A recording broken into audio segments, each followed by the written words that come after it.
weather touches our lives in many, many different ways. And I'd like to just break down just a few of the ways that weather is connected to us as human beings. So the first and obvious point is clothing.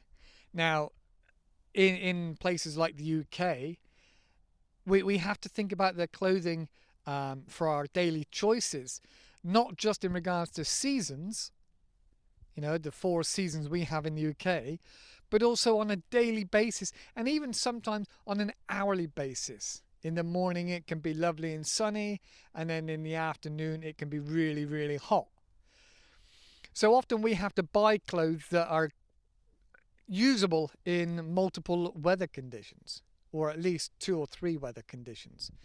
So we have clothing for the rain, we have clothing for the snow, we have clothing for just cold, windy weather, we have clothing for just showers, and it's the same not just with coats and with jackets, but also with footwear. In the UK we all really have Wellington boots. That's a really tall sort of rubberized boot with no laces, just to keep the weather out and the rain out for puddles and when we have floods and storms. So, and if we want to walk a dog, around the fields, they're often muddy unless it's the height of summer. So clothing has multiple dimensions and aspects and things we have to take into consideration. All right. So anyway, welcome to English Podcast with Paul. Nice to see you back again. I hope you're having a good week. And weather, just food for thought. It's quite an interesting topic where, depending on where you are in the world, would depend on how much it affects your daily life. In the UK, we talk a lot about the weather. It's a bit of a joke, to be honest. We're always talking about the weather because it changes so rapidly. Like I said, you can have a boiling hot afternoon and a freezing cold wet morning. So it's really, really integrated and integral to our morning choices and to what we can do in the daytime. You might check the weather and think, oh yeah, it'll be beautiful for a wedding, in the end of July or August. But as that date gets closer and closer, things can change hourly. It could be pouring down with rain and you've spent thousands on wedding preparations. So it's a thing that really affects our lives just in the UK. And that's clothing. Just clothing. Really, this is where I want to talk about is clothing. Okay, now moving on a little bit. Structures. Now, I don't just mean like our homes, our houses, depending on whether you live, I don't know, maybe in a windy area of the USA. If your house is made of wood, I guess that's a cheaper and quicker material to build a house with. You'd have to be considerate of the winds and the tornadoes. But then if you live in the UK, generally all our buildings are made with bricks and stones, and so we don't concern ourselves so much with wind, and we don't really have massive tornadoes. That kind of extreme parts of weather are less for us. And also when it comes to skyscrapers, we have skyscrapers, but we less have to worry about earthquakes. A lot of other regions around the world that are on fault lines and tectonic plates that are moving on the fault lines, skyscrapers have to be really thought about in their foundations and their anti-vibration, and that's a real consideration when engineers and architects are building large buildings. Well, any building actually, for that matter, depending on where you live, but not so much in the UK. So our homes, our buildings of cities, and also things like reservoirs. You have to think about, in regards to structure, building a reservoir and a dam and things like that can really have a lot of impact when you're building a reservoir. You know, if you're building in a specific region of maybe earthquakes, or you're building in a specific region that's high up and likely to get a lot of wind or a lot of rain, or if it's near mountains and so you've got deep valleys, which is ideal for collecting. But going back onto the idea of snow, in the UK, we do, well, some years we get a lot of snow. And that has to be factored into the architecture of building the houses and the structures. Often you might have a sports venue with a roof and big expanses of area underneath that you know maybe people are running around in, or big open areas indoors inside. That roof has to be designed and built to be able to take such weight from the snow. The snow in the UK and anywhere else is really, really heavy. And there's been known in the past for buildings' roofs to collapse. And often people would go around and there would be a risk assessment in place for after it snowed, about how to safely remove the snow so people won't get injured and buildings won't collapse. So snow is a real big factor as well in the colder countries. But the UK, because it's, I'm not going to say rare, but not very often, like our preparations for the winter in regards to we don't fully invest as much energy and time into winter preparations as we should, because many of our winters are very mild, and then another winter might be really, really heavy, and that kind of stops everybody in their tracks and has a big impact on our economy, because once in say 5 years we have a massive snowstorm and we're not used to it, and so it has a lot of implications. On a very similar to that, hailstones. Hailstones can smash your windscreen, can kill people. Hailstones are big balls of ice, if you didn't already know, big balls of ice from the sky. And I've seen recently there was like a machine that was funnel-like, and it threw up booms of air, like a sonic boom into the air, to try and change the structure of a cloud in the sky where they have a lot of hailstorms. And I thought that was amazing. Imagine that, building meteorological equipment to change the weather. And you also get large, very large buildings, like for example in the UK, in the southwest here, we have the Eden Project, which is massive domes of different ecological flora and fauna.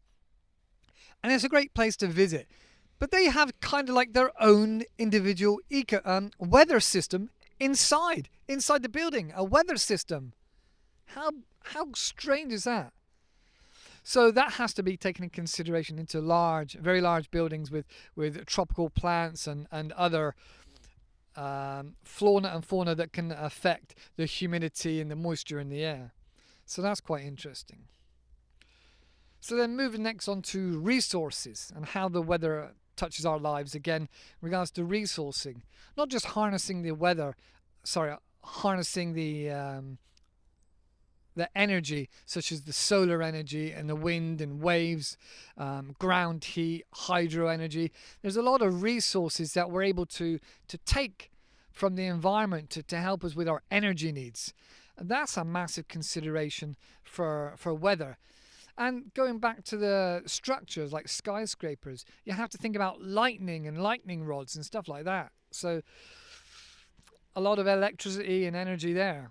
So yeah, there's a lot going on, not just with water and the sun that we need for growing our crops and our food. There's also trees really need wind to get stronger. If you cut open a tree and you cut it down and you look at the rings aren't perfectly symmetrical in one place. They're kind of a bit over this way and a bit over that way. And it's the storms, the windy storms that stress a tree, that make it stronger and make it get used to it. There was recently, I think it was in America, a study on trees that were grown, perfectly amazing trees in a biosphere. And I think they were trying to see what it would be like if it was grown on another planet. And when they put it in, grew these trees in this biosphere, when they got to maturity or before maturity, they would fall over because they weren't strong. And it turns out it was because they had never been stressed by wind. Wow. Never thought of that. Never thought of that. So also we need food for the animals, like the grass and all the different flora and fauna and bamboos and everything else that the animals eat, that humans eat the animals. No, I don't, but there we go.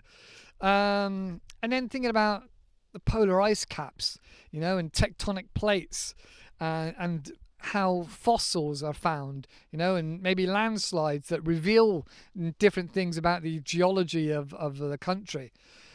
There's a lot of resources that come from an impact from the weather, which is crazy. And then moving on to the next one, entertainment. The weather really affects our entertainment, whether we're talking about skiing, jet skiing, or boating, or hang gliding, or even camping. The weather can affect our entertainment, and also part of the weather helps. Maybe if it's a nice cold day on the mountain, you're going to get some nice fresh snow for snowboarding. Or if it's some fishermen really like it when it's raining because it brings the fish up. But generally we think about the weather when we're thinking about happy, good times, maybe want to organize a trip, camping, hiking, wedding venues, all these sorts of happy, good times we think that we want the nice weather for. And in somewhere like the UK where the weather is very, very changeable, our planning for entertainment is often more spontaneous because we're having a quick look at the local weather and wondering how long it's going to last with this maybe open window of great weather before something else comes in. Let's just say you want to climb a mountain like I did recently. You really got to be well aware in as much in advance as possible as to the conditions that's going to affect the top of the mountain and your safety. So entertainment enjoyment is really connected to the weather.